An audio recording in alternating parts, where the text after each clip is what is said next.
Welcome to episode 465 of the Skate Podcast. I'm Brian DeFelice, joined by Bridget Prue, Scott McLaughlin, and today from Elite Prospects and the Puck Soup Podcast, Ryan Lambert. Ryan, thanks for joining us today. You got it. Thanks for having me. Ryan, we're in like the doldrums of the summer here, and right.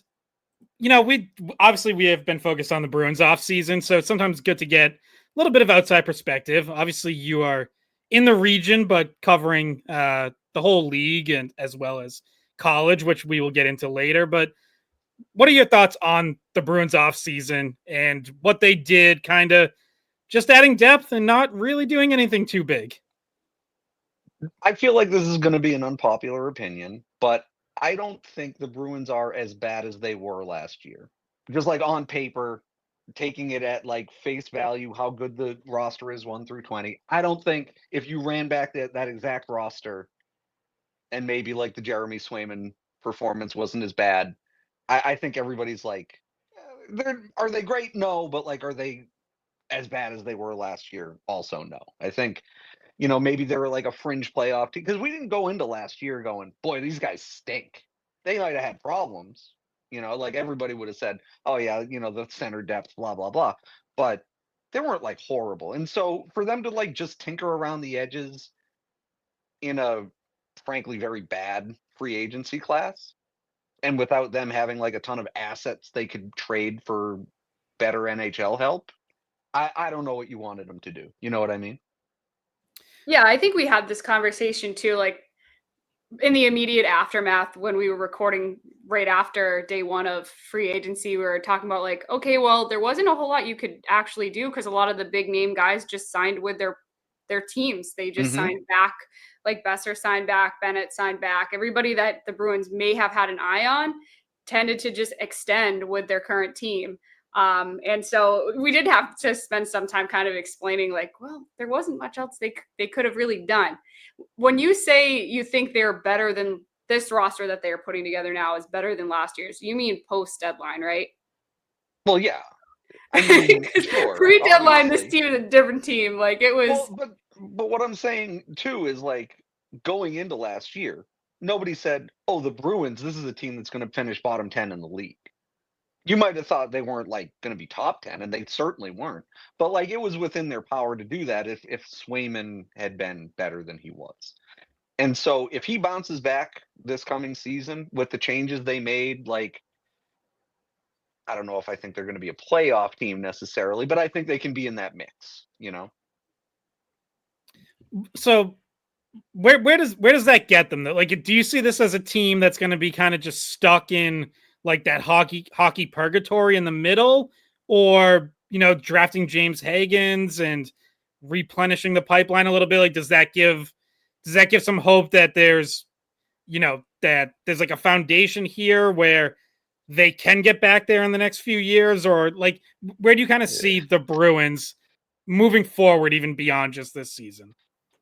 Well, yeah, I mean, I think they're going to need another year, 3 of like not being particularly good if they want to build up through the draft. They just haven't drafted well for a decade plus now. Like why, one draft class, even if you like James Hagens, and I certainly do, but one draft class isn't fixing what's wrong with this team. They have depth issues first and foremost, right? Like, so you don't draft one guy you think might be a top 6 center or a top line center or whatever you want to say you're projecting Hagens to be. You don't draft one guy like that and go, all right, we're done. We're good. 3 years from now, we're going to be back to 3rd in the division. Like another of my controversial opinions is if you're not like top 8 in the league, you should probably be tanking, So I don't know that like, certainly I don't think the Bruins are a top 8 team in the league, even if Hagens comes in as a rookie this year and puts up like 65 points. I just don't think that's going to, and I don't think he's going to do that. I think he's going back to BC. But this just isn't a particularly good team. And if you, as you say, if you think they end up in the middle of the league, like fighting for a playoff spot, drafting 14th to 18th, that kind of thing, I don't think that helps them become competitive 3 years from now. Ryan, by the way, Scott is very anti-tank.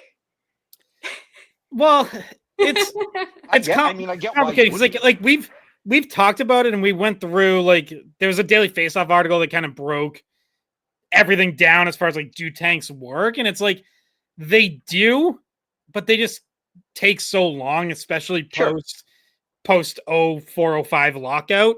And I guess like just as A, as a fan of the sport, and B, as someone who covers the Bruins, it's like it's selfish as much as anything. It's like I just have so little interest in watching that, covering it, because quite frankly, I know that once the interest goes away, like my company will just be like, find something else to do because the Bruins Sure. they're not driving the bus anymore. And like, Sure. so like I just don't, it's mostly selfish. I just don't want to endure that. I just have no interest in watching that. Well, Truth comes I out. go ahead. Sorry. I said the truth comes out. He said it was That's all. That's always what I've said. Well, okay. But I also don't think the Bruins are in position to do that because you have David Pastrnak and like, yeah, but I mean, if you're tanking, you're like, who wants David Pastrnak? Give us 2 first-round picks, right? An A prospect, and we'll talk about it. Yeah. So therein the problem. It's like, all right, if you're gonna go down that road, then yes, it involves trading those guys. Which to me, throwing McAvoy in there as well, like. To me though, that's like a last resort. Like you do that. I agree. Yeah. You do that a couple years from now if this really goes sideways, or like unintentionally goes sideways over the next couple years, then you might get to a point where you have to embrace that. Right. For me, I just kind of I don't think this is like realistic from like a business standpoint. But I'm just saying if you're like, oh yeah, we're maybe like the 7th or 8th best team in the East, trade everybody. You know what I mean? Like if that's what you're saying your ceiling is, if you're obviously like going in one direction or the other, that's a different story. But and look, you don't look at Chicago, right? Like they've been tanking for 3 or 4 years now. They feel like they're a million miles away from anything, and it's not going to get better this year. But they want to act like it is. So I don't know. Like I get it, but I think the Bruins are a long way from being able to compete for anything of any real meaning other than making the playoffs, which I personally don't care about. Which I think if we're talking this upcoming season in particular, I think that's totally fair. I think we're all on the same page with that. When I look at when you guys mention or ask the question, are they just going to be a middling team? I think 2 different teams can have the same finish in the standings, right? But where are those 2 teams coming from? What's their trend? What's their trajectory? Were they a previous President's Trophy winner and they are now a 8 seed in the conference or a 10 seed? Or are they like the Bruins where they're going to be battling uphill and being an 8 or 9 seed is showing growth from last year, right? So like I don't think, yes, the roster needs certainly higher end talent to support Pastrnak, but I think this upcoming season, what their goal is, in my opinion, is to get back to playing a responsible, structured game and try to get their identity back. And I don't know if they're looking at the roster right now and saying we need those higher end pieces to get our structure and identity back. I think they're trying to get the train back on the track, so to speak, and then supplement, whether it's a combination of the James Hagens of the world and some younger prospects, as well as some external options to join the current core and hopefully a newfound system and structure under Marco Sturm. I think that's what they're hoping for. And I don't think it's that crazy to see a team led by Pastrnak, McAvoy, Hampus, Lindholm, a young kid like Hagens in a year or so, and some others, and then supplement some other additional pieces from the outside and get back into to being a competitive team. Because at the end of the day, there's only you can't guarantee a cup. There are probably 5 to 7 teams entering next year where you can say, yeah, that team's good enough to probably win a cup. Well, only one team does. So nothing's ever a guarantee, but I do think that there's a path for them, but it's certainly not this coming season. Right. Again, it depends on how you define competitive, because the Calgary Flames would say we were competitive last year. No team has ever had a higher point total than Calgary's 96 last year and missed the playoffs. So they can say we're competitive. But for what, though? You know what I mean? Like, you tied the St. Louis Blues, who got nuked in the first round, right? Like, they got run out of the building. And apart from a few shaky Connor Hellebuck appearances, I guess you'd say. But like the Winnipeg Jets were just like a significantly and clearly better team than the St. Louis Blues. And so Calgary was like, oh yeah, we were competitive with the Blues. Okay, so what? Like, obviously they at least have like, a bunch of guys who were 24, 25 years old that you can project like 3 years from now, maybe they'll be even better. But I don't know about the Bruins because like now, Pasternak and McAvoy and certainly Lindholm, these guys are on the wrong side of the aging curve. 4 or 5 years from now, they're likely going to be worse than they are today. And these are still good players 4 or 5 years from now. But like, they're not what we think of them as being currently. You know what I mean? And so it's about getting your young core lined up with your older core in such a way that you can be competitive kind of all at once, like Tampa did a few times in the recent past, where like Braden Point's 23, 24, 25. Steven Stamkos is in his early to mid 30s, that kind of thing.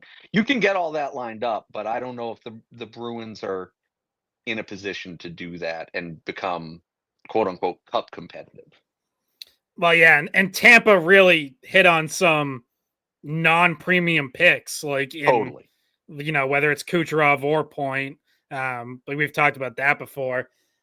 So like another part of this is, and Brian, like you mentioned external additions, which I think the Bruins will need because they're not going to be able to do this all through prospects. They, at least as of right now, they don't have enough of them. But what does that look like moving forward? Because like we hear all the time from our listeners about all these 2026 free agents, and like the Bruins are just setting themselves up to pounce on one of these guys. And it's like, well, what makes anyone think like they're actually going to get there? Are we going to see more future July 1st that look like this one with the rising cap where all these guys are re-signing and there just isn't much out there? Or could this year kind of be an anomaly? I think that for the next 2, 3, 4 years with the cap rising kind of like 8, 9, 10% per season, maybe 10's pushing it, but let's say 5 to 8%. That's like such a huge jump versus what we've been accustomed to from, the couple years before COVID and the few years after it, where they were more recently, they were artificially like keeping the cap increases down. And now they're jumping so high because like, they should have been this high the whole time, right?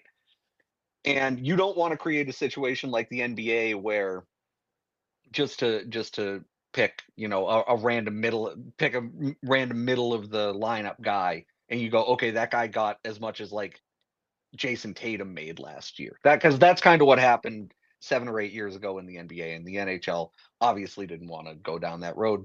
Makes perfect sense to me.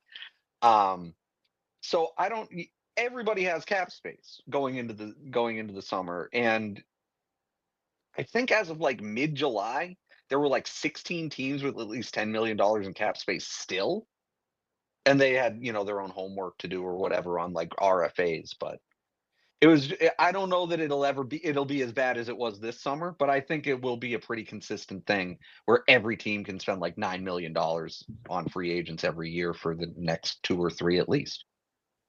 Yeah, and then that means that everybody that's in the Boston area that wants to see Jack Eichel come back because he's pending at the end of this upcoming season, a pending UFA. So everybody around here is kind of like, oh, that's the guy. Like that guy would make perfect sense. But Vegas, in theory, with the cap going up, will now have more money to try to keep him.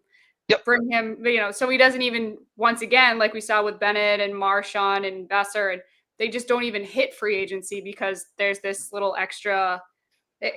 It's not like 2 years ago when the Bruins lost a bunch of guys to free agency because the cap didn't go up and they just had to make choices. Like people are able to just hold on to those guys. And I think it's probably very unlikely that Eichel actually makes it to the market. Yeah, no, I think they'll probably extend him like later this summer, maybe around the start of training camp. I think that's just, why would he ever leave Vegas? Like, oh yeah, he wants to come to Boston. Why? Because he's from here, right? Mm-hmm. Like is that the reason why? He's a great player, obviously. He's one of the best centers in the league. But let me ask you this, and this is maybe not for you guys specifically, but like, What are the Bruins a Jack Eichel away from? Well, so I think making the playoffs. You're right. Like they're not a Jack Eichel away from the cup by any means, but I think the reason that is such a big draw is that the Bruins have been stuck in this world where it's like Patrice Bergeron and David Krejci retired, and there was no succession plan, and until drafting James Hagens, there still wasn't. So now it's like, okay, you have Hagens, and then if you also had Eichel, it's like, boom, there's your 1-2. So like, sure. That's the obvious appeal, and you're right. Like then there would still be more to fill in around it. And also, I think Ryan sat right next to me at Four Nations. Scott took the chair. Ryan and I were over behind the goal, like right behind when Connor McDavid scored in overtime. But I think one of the reasons why the Eichel conversation is happening more than maybe it would have was because he had such a good Four Nations in Boston. Said a bunch of nice things about being back there.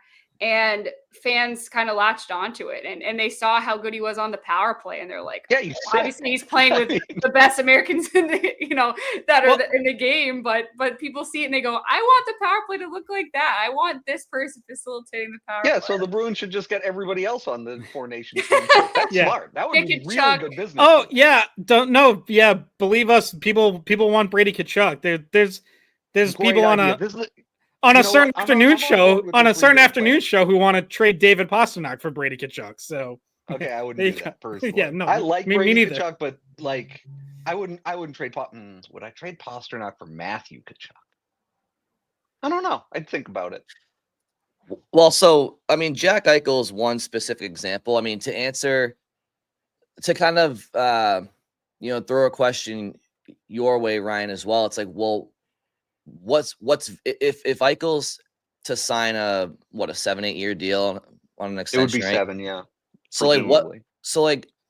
What does Vegas look like if we're talking from a championship perspective? What does Vegas look like in 3 years or 4 years, like in the second half of his deal? Like, I mean, I feel their day has to come too. But to your point, I think for him to come to Boston, yeah, it would be him saying, "Look, I got my cup.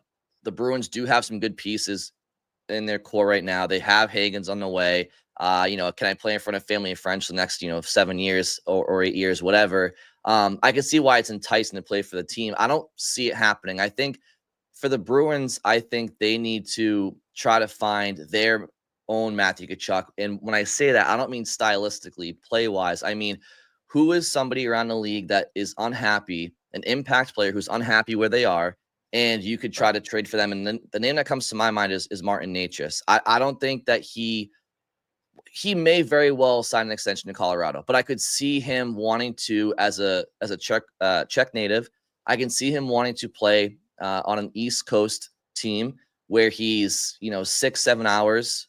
I'll put it this way: it's the closest flight home to family and friends, and it's the closest time zone in the NHL. And I do think that along with he would be in a prominent role in Boston. He has some countrymen on the team he's friends with. I could see him looking at Boston as they would optimize me as a player. And I also like geographically where I'm at. So I think when I think of an external option, that's like the most realistic one because I don't see any of the other guys unhappy where they are. So that's one name that I say, okay, the Bruins, if you could find a way if you want to be patient and see if he makes it to free agency, or, I mean, maybe it's just cap space, but if you're afraid somebody else might trade for him before then with an extension in place, I think he's a name that the Bruins should be circling for an external name to try to complement their current core and maybe the next wave of players coming up headlined by obviously James Hagens. Yeah, and I think that's a really good point about you can't control whether a team wants to re-sign their guy and a guy wants to stay in his current market. And I think you asking about what's Jack Eichel think about what Vegas looks like 4 years from now? I don't know, but I know that in the next 3 years they're going to have a way better chance to win another Stanley Cup than the Bruins, right? And so to your point about Matthew Tkachuk and to how Vegas got Eichel in the first place, you identify guys who are not happy where they're at or don't want to sign there long term, and you try to trade for them by leveraging their discontent with their current team. Now, I don't know how many of these guys are going to be Matthew Tkachuk and Jack Eichel level. Like, I like Martin Necas. He's not on the level of those two guys for sure, right? And so, but like, there just aren't a lot of guys where it's like, oh yeah, he doesn't want to play blank right now. Rasmus Anderson in Calgary is, I think, the one guy that has expressed like, I would really like to be traded. I don't want to extend here long term. And he's actually being linked to Vegas a lot for whatever reason right now. So, the rich get richer. But the thing about those guys is you can trade for them and they have to play for you, right? And you can do the thing that Carolina did with what's his name? The Finnish guy from Colorado. Why am I blanking on his name? Rantanen. That's the one. You can do what Carolina did. Obviously, that was a bet that did not work out for them in a lot of ways. But what you could say is they would have never gotten the Stankoven out of Dallas for the price they paid collectively, for the price they got for Rantanen for a month and a half and then shipped him away because they had to. Like, obviously, like I say, it didn't work out for Carolina, but the fact that they tried it, that's like a good sign to me that they're thinking, okay, we are having trouble attracting top talent. Why don't we just fucking trade? Sorry. Why don't we just trade for it? We don't have any censors. No, we're Okay. fine. We won't get in trouble. All right. But I don't why know we how just many trade for it? F-bombs Scott's dropped on this podcast, but Well, yeah, and then, but like, and another part of that is you got to have the flexibility to be like ready to pounce when that situation presents itself. Totally. Yes. Whether that's the assets to make the trade or the cap space to fit that guy in and to be able to make him that offer, which, the Bruins have some flexibility, but like not a ton. I mean, they pretty much spent to the cap, even though they didn't do anything huge in free agency. So I think I was actually, Ryan, talking to you about this earlier this summer. Like, I thought they should have been a team that if they weren't going to land a big guy, like, leave themselves some cap space. And I think you have advocated for that. Like, they kind of like back themselves up where it's like, now if they wanted to make a move like that, then they have to like move out salary somewhere else. When I don't even think like they needed to fill up all of that. Right. Or, they could do what Florida did in the Tkachuk trade and give up a guy that like they don't really have a guy like this, but you could do it this way, is you take a guy like Jonathan Huberdeau who dramatically overperformed expectation. And they were like, oh yeah, you would want him in a Matthew Tkachuk trade, right? Calgary's like, absolutely. And in fact, we'll give him an insane contract. And then the guy stinks for them.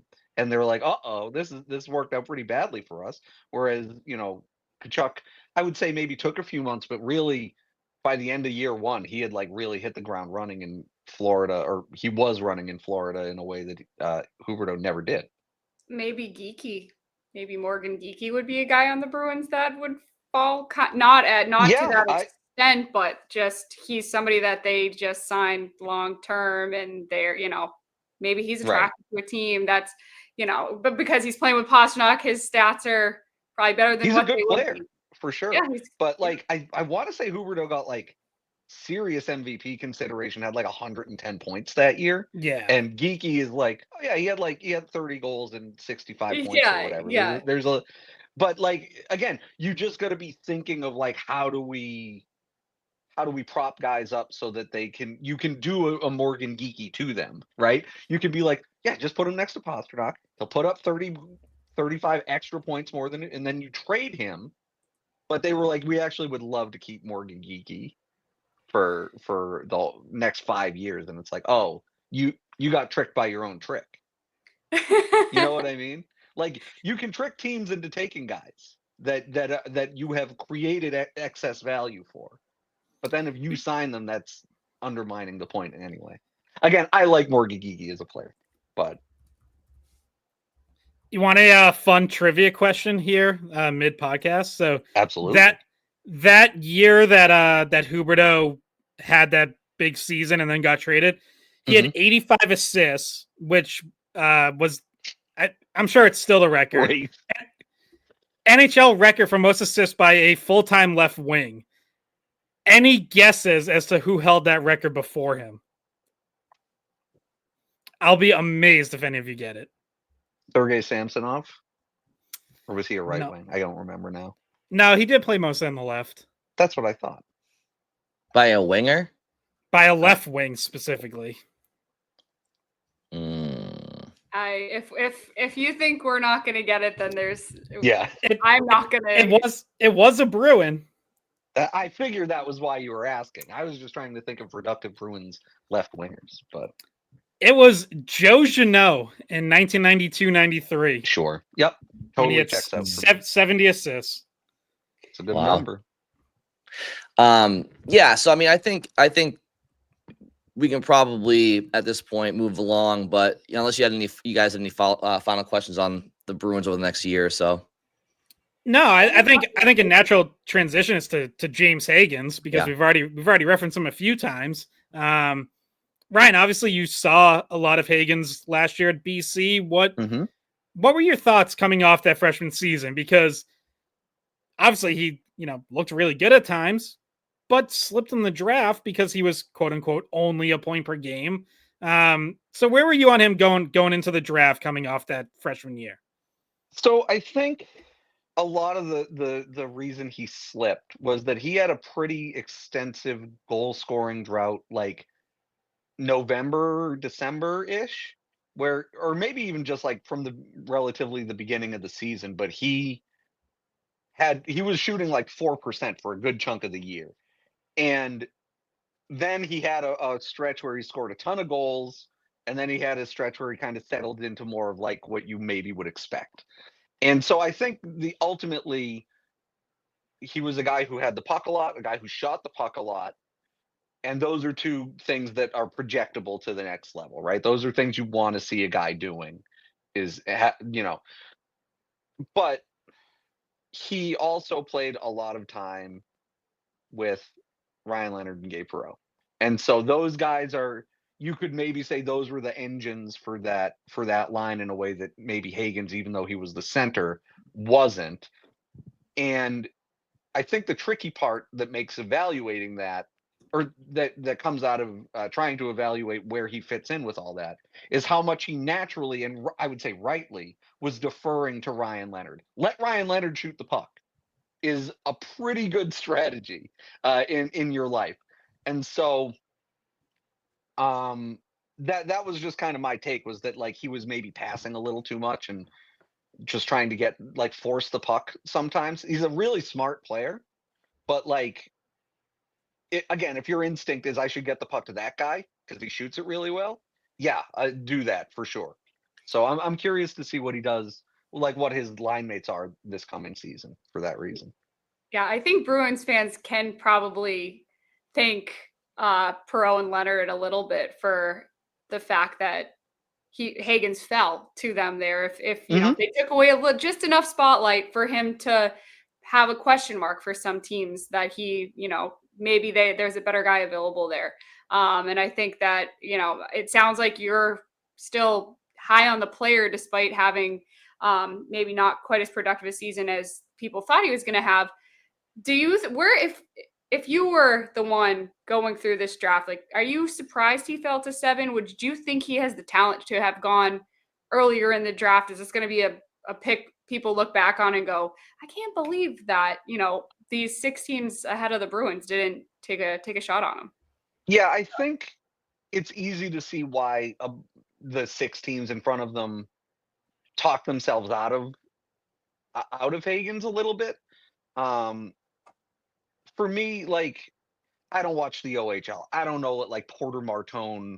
I'm going to this coming season because he's playing at Michigan State, but I don't know what Porter Martone scoring a ton of goals in the OHL how that compares to James Hagens.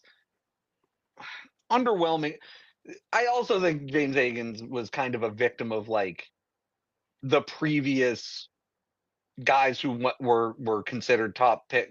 He wasn't Macklin Celebrini. Right. But like Macklin Celebrini's like a once in a 5 years guy. And so if he's not that, okay, he's not a once in 5 years guy. Is he once in 10, or go in the opposite direction, I guess. Is he a once in every 3 years guy where you're getting Hagens every 3 years and you're like, wow, I can't believe we got that guy? it's one of those things. Picking first, there are years you get Connor McDavid, and there are years you get Niall Yakupov. Right. You know? Yeah, I think the most recent draft kind of exemplified for me. You hear a lot, especially with the Bruins having the 5th best odds before the lottery, and then obviously they had the 7th overall pick. There was we did a lot of mock drafts on here, and we talked a lot about trying to guess who would be available and who would you take, and a lot of Scott's among them, and a lot of people would say you just take the best player available. You don't draft on position, and I understand that. But you look back at the 6 teams in front of the Bruins, and I would say at least 2 or 3 of them, I think they were drafting for need because or Hagens would have been redundant in their lineup. For example, does Utah need to draft James Hagens when you have Logan Cooley as your number 1 center? Like, do they? I do think that sometimes circumstances dictate who a team takes as well. It's not just who's the most talented player on this board, because I think Hagens, to Bridget's question, I don't think he was the 7th most talented player, but there's other factors at play outside of just Hagens himself. I do believe go into the decision making for some of these teams like Nashville and Philly. I think with the 2 teams in particular that I straight up think they just didn't take Hagens, and they wanted Martone and Martin. But like they could have taken Hagens, but some of the teams in front of Nashville and Philly, I just think it was circumstantial, right? Like the Islanders were going to take Schaefer. The Sharks were going to take Misa. Then there was a little bit of subjectivity, but I think Chicago has Bedard, undersized, skilled, franchise center. So Frondell is like a solid fit for them, right? Like I just think that there's more factors at play. Well, with Chicago too, it's also a thing of, again, the redundancy, right? Like if you're saying Bedard is an undersized, potentially franchise center, I personally don't think he's shown that in the NHL yet, which you would like a guy to do by his 2nd year, perhaps. But like Hagens, potentially undersized, he might not even be a center in the NHL, quite frankly, depending on who you talk to. But like also not a particularly big kid. And so like, even if you think Hagens is a future all-star, do you want to run 2 5'11" centers up the middle? And if you're Chicago, I don't know that you do.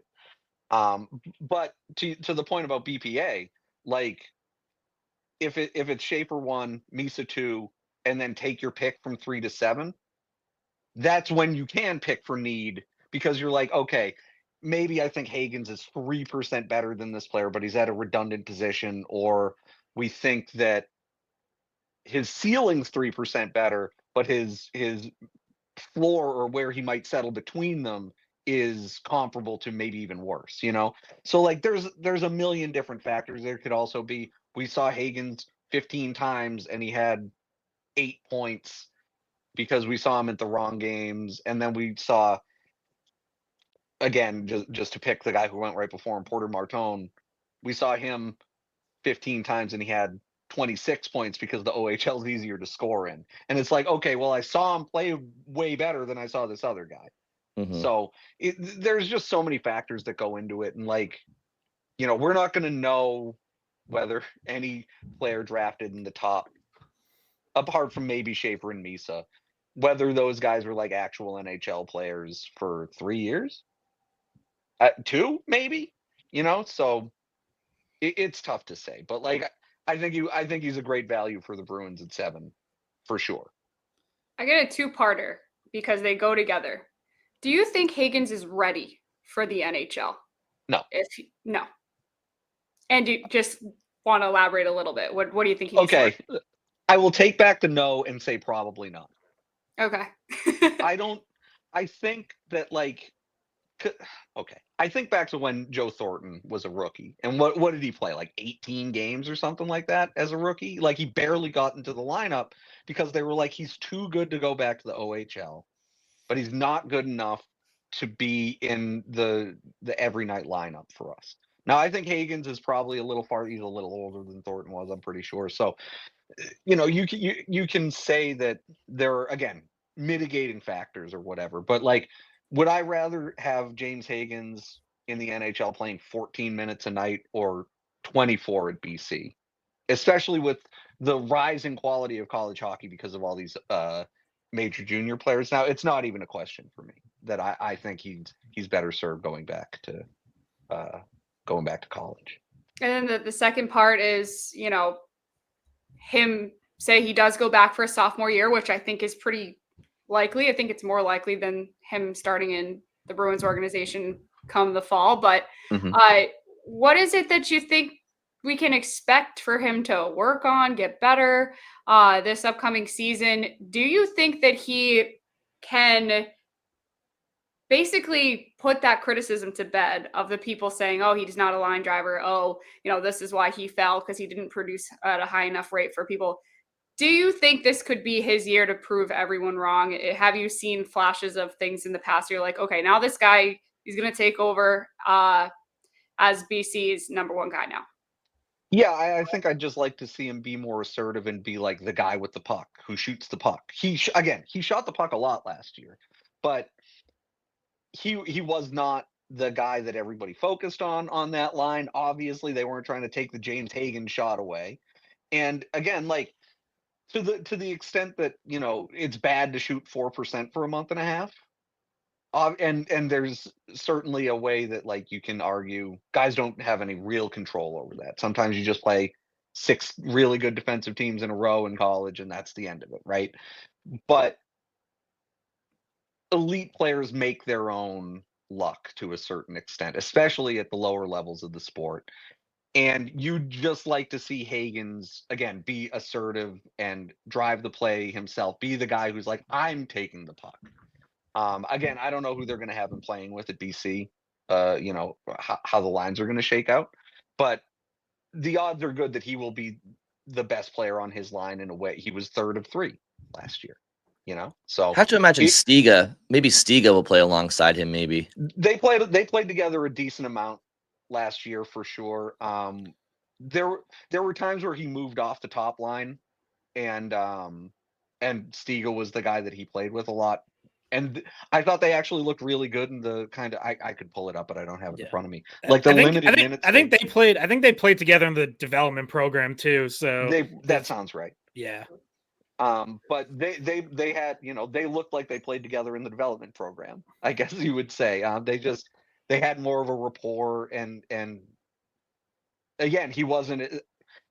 I didn't ask him about this, I guess, when I covered him last year, but like, I wonder if you gave him a lie detector test or a truth serum or whatever, and we're like, how many times do you feel like how frequently, ballpark, do you feel like you were deferring when you shouldn't have? Because of how good Ryan Leonard is at shooting the puck or whatever. And again, BC had weird power play. Their power play was weirdly bad last year, and if it was better than it ended up being, he'd have an extra 10 points, and we wouldn't be having this conversation because he would have gone 3rd overall, right? Like, a lot of weird factors went into last season for him, and I just think that he has to show he's a play driver now. Ryan, it's obviously a very interesting time for college hockey with all these CHL guys now allowed in, and we're going to see, you mentioned Martone at Michigan State, Gavin McKenna at Penn State, obviously the biggest headliner there. Mm-hmm. What do you think just about like what college hockey is going to look like? Like, this is obviously exciting. These are big names, but I think some people are like, oh, well, the Big Ten schools are just going to take over now because they have the most money. Is it that simple? Like, are schools just going to get left by the wayside, or is this still going to be a sport where your Quinnipiacs and Unions and Western Michigans and whoever can compete at the highest level? It's interesting because, at least for this year, I'm intrigued by how, like, because you see people saying, oh, Gavin McKenna could put up 100 points this year. It's like, I don't know. He's like 18 years old, and the rest of it, if he had a better team around, I just don't think Penn State is that good of a team, like top to bottom. I think they kind of got hot at the right time to go to the Frozen Four last year. People are going to be mad at me for that take. I don't think they were one of the 4 best teams in the country last year, or even close. Or were they 5th in their own conference? Yeah. In the Big Ten last year? I don't think they're that good. I think Michigan State's a better team. I could be convinced on a lot of teams being better than them, but Kevin McKenna's never played against guys who were like 24, 25 years old. Right? It's that simple. Porter Martone hasn't, and name any guy who's coming in from the OHL. And obviously that's true of guys coming in from the USHL, but those guys don't, like the USHL guys for the most part, don't have that expectation on them that they need to be, Gavin McKenna is going to score 100 points. You should be thrilled if Gavin McKenna if you're a Penn State fan, if he gets to 65. Yeah, I was gonna say if he has like the Macklin Celebrini Jack Eichel freshman year, like that's incredible easily. Yeah, that would be sick for them. Yeah, but like those guys didn't sniff 100 points, didn't come close. Yeah, what was Eichel? Because Eichel that year was 71. Phenomenal that year. I was in college during that, and he just absolutely ran over UMass when I was broadcasting for the student radio station there. I still remember it like as a game that stood out to me in my career because of how much he just walked all over. He did it. Everyone. He did it 25 times that year, where he was just like, okay, this is stupid. We're just going to win now. 6 assists in the game, and it was just sounds right. It was insane. I want to take a little step back because this just popped into my mind. But what did you think of Dean Letourneau last season for BC? I know we talked about Hagens, but Letourneau's another guy that Bruins drafted in the first round. Well, I mean, he didn't score a goal, so that's bad.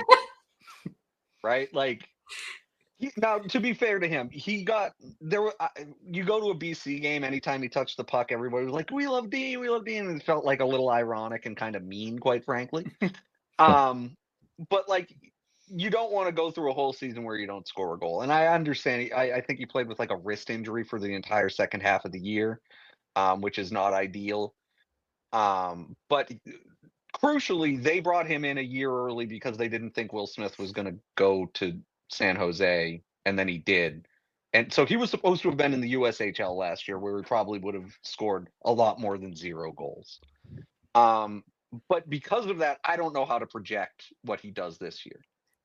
He showed flashes of like, he can, he's figuring out how to use his size effectively because he's a huge kid.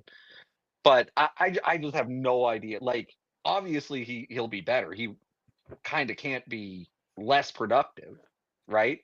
So I just don't know. Like, does BC think he's their number 2 center? Because if that's the case, I would say that's probably a problem for BC. Yeah, I mean, the only way that really happens probably is if we all get stunned and Hagens doesn't go back there. But I think we all believe that is 99.9, if not more, percent the case that Hagens will go back to BC.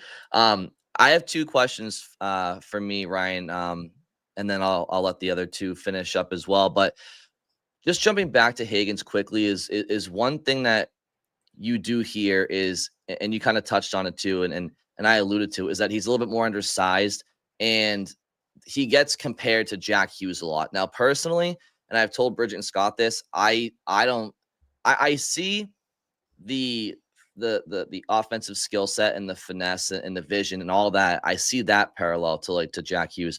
But when you compare their physiques, I just feel like Hagens is a bit stockier, and I think he plays for sure a bit more of a physical, more aggressive style of play.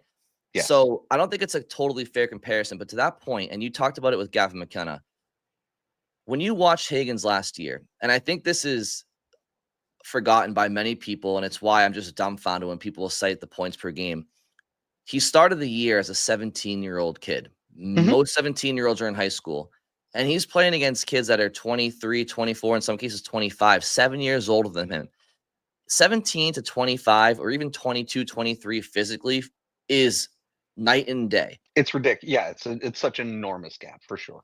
So how did you feel watching him a lot in person? How did you feel physically he stacked up against those older players? I know he has all the skill in the world, but that physicality, again, for somebody his age that still has to grow into his body, how did that come across to you live and in person?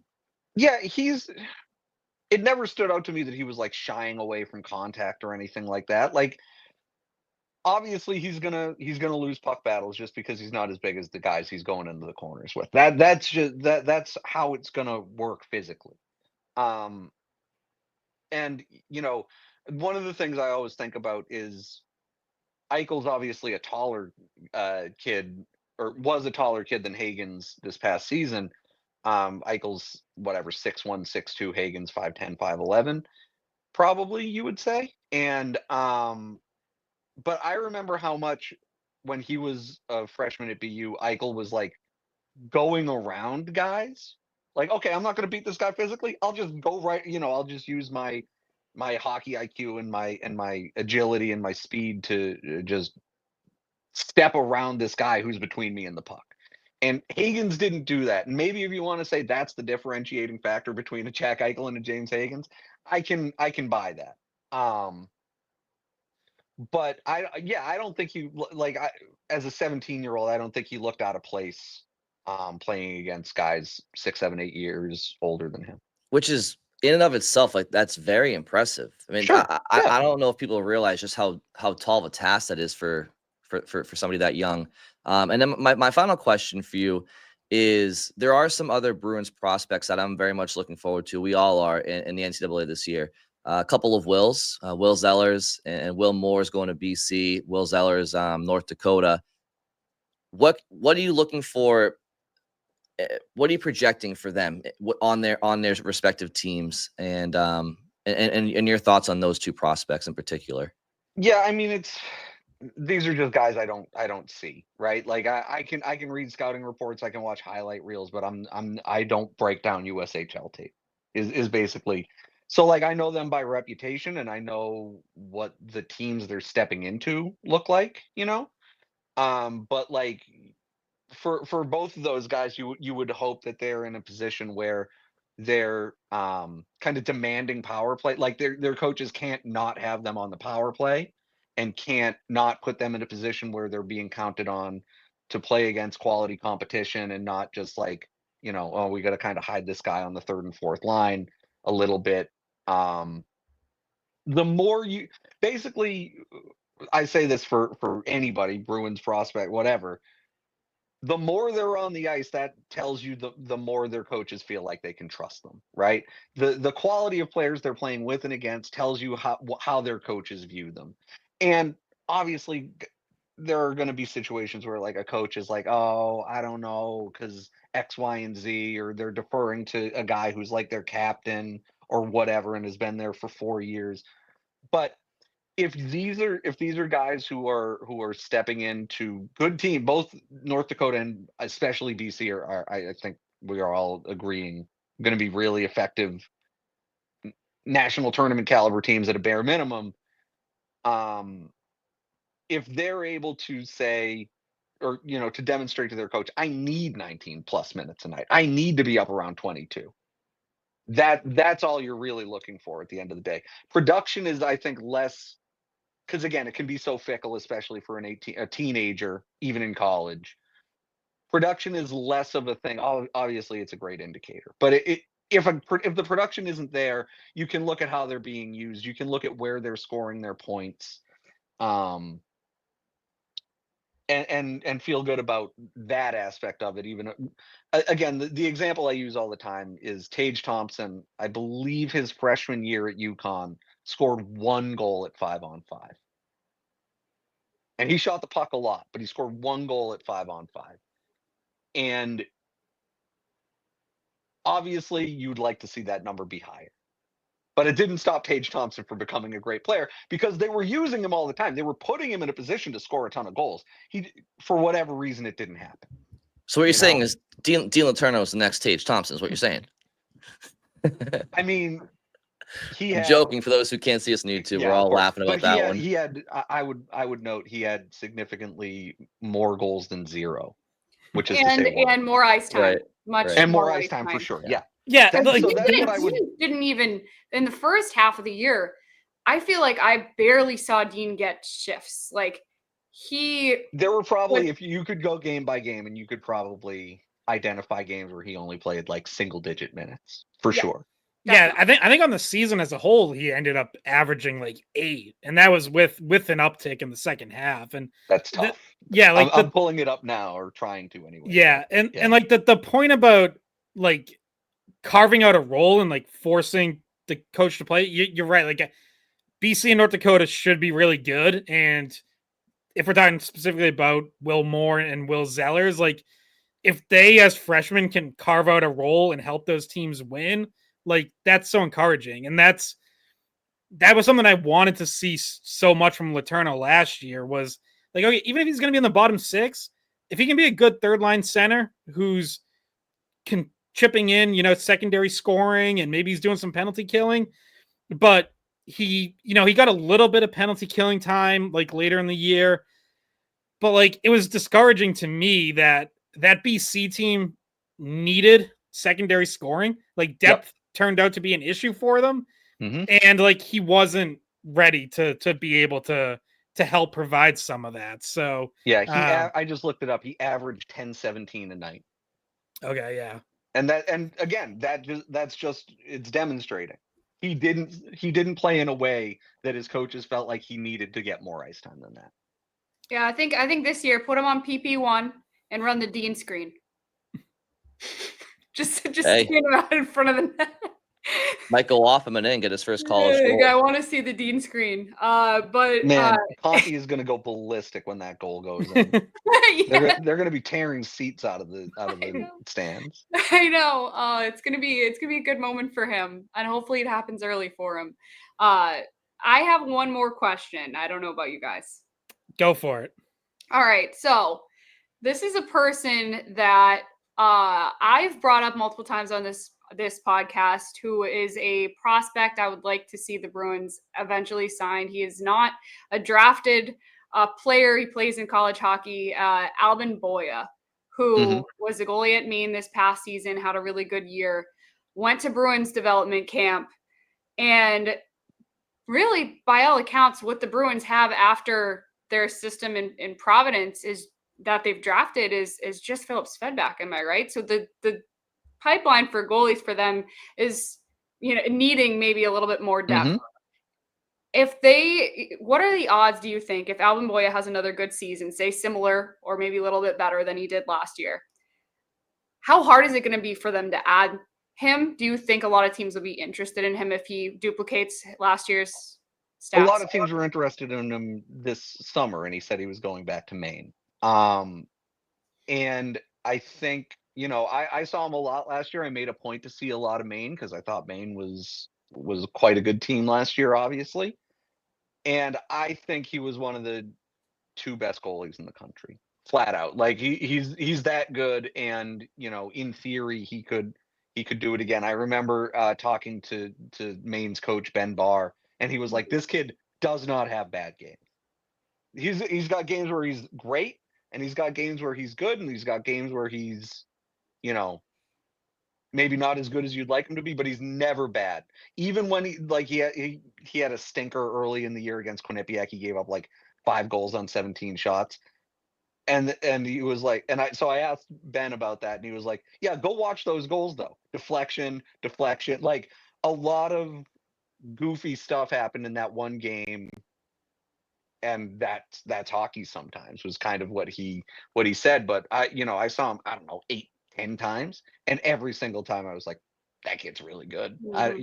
So to answer your question, it's good to be the team that gets that kid to prospect camp, because you can start building a relationship, and you can really see it up close more than just game situation. Like one of the games I went to, they played RPI, and like he had a shutout, but he maybe saw 17 shots, and 8 of them were from high danger areas, right?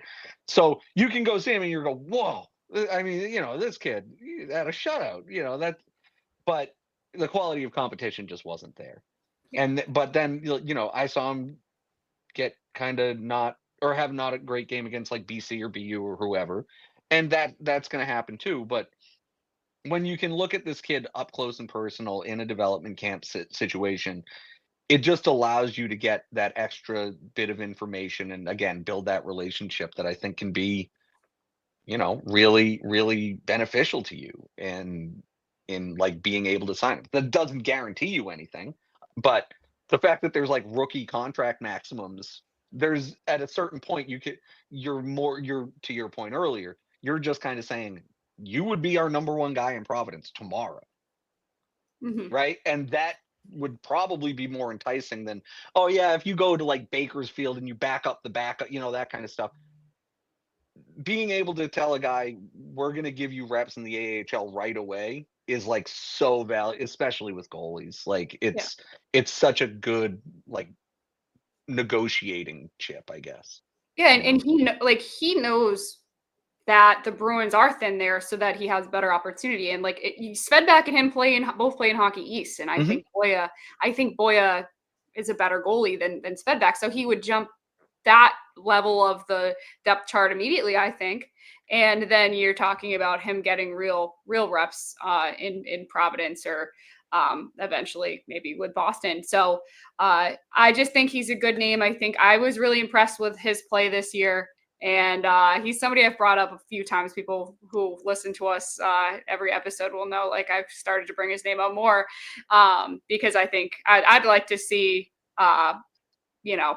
what happens with him and whether or not the Bruins are able to bring him in. I think that'd be a good addition. Yeah, he's sick. Yeah. Ryan, one of the two best in college last year for me. Is Fowler the other? Yeah. How do you see hockey shaking up this year? Is this another year where it's 5, 6, 7 teams contending for NCAA spots, or will a couple maybe fall off a little? Yeah, I mean, it's always tough, right? Because you're one goaltending injury or even just like a not great season away from just feeling like, oh yeah, maybe we don't have it at all. I'm really interested to see UConn because they obviously had such a good season in goal. Joey Muldowney scored, I think, 7,000 goals for them last season. He had like a 4-goal game. He was going off. Oh yeah, no, I think I saw him have 2 hat tricks this past season. So, and one was against Maine. One was against Maine, and I want to say one was against like Lowell or UMass or one. It was one of their Hartford games. He just went nuts. Anyway, that line killed BU in the hockey semis too. That line killed a lot of teams. Yeah, he was in good company with that. They were awesome last year. So my point being, I don't know if they can necessarily replicate that, having lost a lot of their really good contributors at maybe not goalie, but every other position. Like you were like, oh yeah, it sucks to lose that guy. Providence had like a weirdly down year. I thought they lost a ton of shootout games that hurt them in Hockey East, if not in like the pairwise. Maine, I think, should still be good, but I could see that going a little bit sideways. They're going to need Boija to have another great year. Let's put it that way.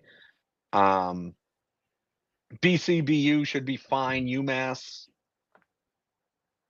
I could see it going either way for them because they had, Cole O'Hara was like a Hobie caliber player, maybe a shade below that last year, and I'm pretty sure he's gone. And they just had some. Sunyev's gone. Sunyev, yep, he was a really good like secondary scoring threat for them. So, but they still have the goalie. Robel's still there. And Leshmelis left, and he's in Providence. Yep, that's right. Yeah. So they had some key losses, but they're bringing in a good class. I don't know. I feel like a lot of Hockey East teams punched above their weight in the first half of the year. Last year, Lowell and UNH both did it again.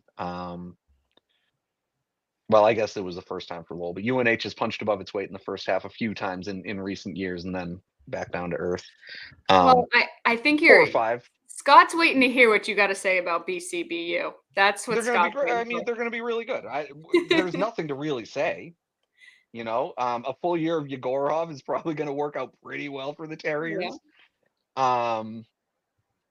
I'm curious to see what BC does in goal. Obviously, that is the question in Hockey East for me. Because if they have to start outscoring their problems, we have not seen them do that in quite a while. Ryan, earlier when I said I had one more question for you, I completely lied. I just thought of another one. As many as you want. I don't care. But this one's more along the lines of just a fun, subjective question. And I think there might be a similar question that maybe Bridget has as well. But in your travels, and because you were talking about Maine earlier, and so I thought of Alphon Arena, and obviously Hockey East has Matthews Arena for how much longer we don't know. Maybe not much longer, but in your travels, if you had to, for like our listening audience, if they ever wanted to go to a game, whether it's a Hockey East game or just a team in New England or anywhere really, what's the one or couple of college arenas you've experienced in person where it's like that's one that's worth driving or traveling to, whether it's maybe it's a state-of-the-art arena where it's like, wow, this is like NHL quality, or maybe it's just a arena built on character and atmosphere? Yeah, I think that around here, certainly most of the rinks are the latter. I feel like Songa Center and Aganis Arena at Lowell and BU and even the Whittemore at UNH are just kind of samey a little bit.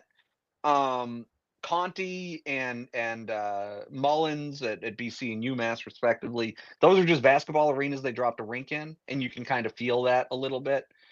But like get out to a game at Matthews. The clock's ticking. You got like 8 home games left or whatever the number is.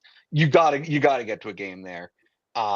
Awesome atmosphere, even when like there's nobody there. But I'll tell you, I have a feeling they're going to sell a lot of tickets to those first half home games. I heard that the last one is already like virtually sold out, and if you do want to get stuff on the secondary market, it's over $250 right now, is what I was told. I haven't looked myself because had a conversation. It's an incredible building. Yeah, so, it's like one that's the last game on the schedule, and 2 it's against BU, so like it's also a top opponent.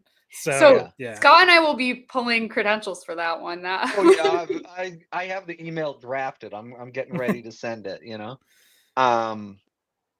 Alphond is great, obviously, and especially now that Maine's good again. There were a few years there where it was kind of dismal going there. Not a fun drive, and then you sit in a half-empty building where the team sucks and there's nothing to cheer for. That's and like tough. UVM, like everyone talks about the good old days at UVM at Gutterson Fieldhouse because it's like a barn.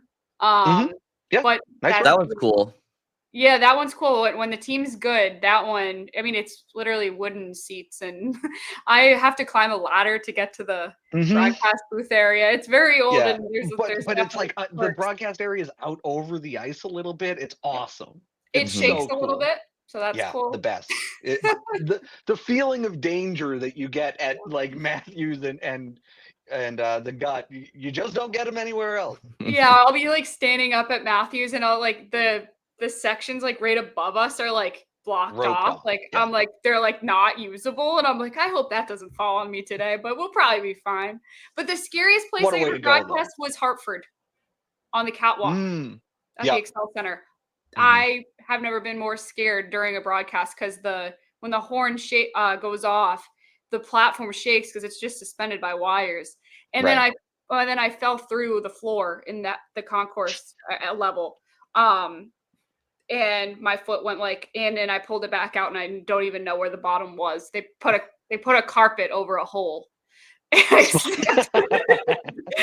that rink, I'm like so scared of the Excel Center now, and you will not catch me up on that level ever. I'm only walking like just on the basic concourse. Yeah, that actually is a pretty good building to watch a game in. Like it's a hockey arena, so it's like good sight lines and everything. But to the point about modern rinks, UConn, that's a good rink. You feel really close to the action even when you're in the very like the press boxes on the concourse, and you feel really close to the action in a way that you don't get in most rinks. You and I were talking there this year though, and there was some quirkiness they had to fix because the student section, they had to add like rafter seating up. Yeah. Because you couldn't see the ice from the student section. They was just like a standing level, and it wasn't working out. And then I'm not sure if they're going to do this, but the broadcast booth and the where the writers sit, the tables are a little bit too high, so that like I can't see in the corner during calling the game. And I also know that the review room is kind of like far away from the ice, and that is another quirk that new rink has that they're trying to fix. I love when people like those quirks are affecting our ability to cover the games or whatever. But like the student section one, I just go, that doesn't seem like it's any of my business. I don't go to UConn, so it's none. I don't care. Yeah, that's true. And but no, so we were getting barbecue. That's when I saw him at it was PC UConn, and we were taking our meal voucher and going over to get some barbecue, whatever they were selling there. I believe they have brisket and pulled pork. That's the Yeah. only place I ever get food at UConn. So I know the menu almost too well. Yep. Yeah, because you're not that far that's not far from where you live. So Nope. you do that Less a than lot. an Well, hour. my question was, is there any rink that has better food? Like what's the favorite rink for you? Maybe you look forward to getting food there. Because there's a lot of rinks where I even get free food. Like they give us a voucher as a broadcaster, and like I'll go up and I'm like, I don't like any of this. I'd say to the good people at Boston College, I'll take your finest peanut M&Ms, please. Like I don't want to have their weird pizza or whatever. If I'm in Boston, I'll eat before the game. That's not a big deal to me. Yeah. But that brisket was good. It's all right. I'm not good. I mean, okay. The only thing I'd had there before when that like little food truck isn't there was like a giant pretzel. I was like cold. Well, the one that I'll throw out there that's certainly like famous in Hockey East circles is the baked potatoes up at Alphonse. That's my answer. Yeah. Loaded baked potato at Alphonse, it's like $5. I haven't been to Alphonse in a few years. Maybe they jacked up the price on it. But it used to be $5 and you just all the cheese and green onions and bacon bits you wanted. Ooh, you were sitting pretty. Which they pick up from a local Wendy's, by the way. Is that true? No. Oh. I don't know. No. I love no, it it's when definitely not the true. baked potato. I think that's a great menu addition. It is. These are the hard-hitting questions we have to finish off with. Do you guys have anything left for him? I don't think so. No? I'm good. All right, well, Ryan, we really appreciate it. Ryan and I are both representing Lowell today. Got to mention that. Yeah, for those that are not watching on YouTube, Ryan's wearing a very sick Lowell Lock Monsters vintage baseball cap, and Scott had to change his to put on a Lowell Spinners to rival him. He just couldn't stomach not having the best hat on the panel. Much like Jack Eichel, we're just two Merrimack Valley guys. We're really with it, you know. Yeah, Ryan. Every episode, I either wear this dirty old red Nike hat or a green one, so Scott never has to worry about having the best hat on the panel because he always does. But you threatened him today. It is what it is. I feel like I gave him a run for it, and that's really what it boils down to for me. That's the whole reason I'm here. Exactly. That's what we're trying to accomplish this summer. Really, is like we just gotta get some good hats on here. Absolutely. And then a few episodes ago, Bridget had a bow on, and somebody said she looked like Tupac. So she has some good hats too. Tupac but always wore. The bow. It was like silk. It was a silk bow, and I think I'm probably not going to wear that again, just because I knew there was going to be comments, and there was. But you got to be. Unfortunately, you do have to be conscious of that. And when Scott told me we were doing a video podcast, I was like, oh, I better change. Because otherwise, there are going to be some nasty people out there, nasty stuff to say about me. Well, I hope they like your hat. I think that you're not going to get any. Well, I hope so, but I'm not holding my breath.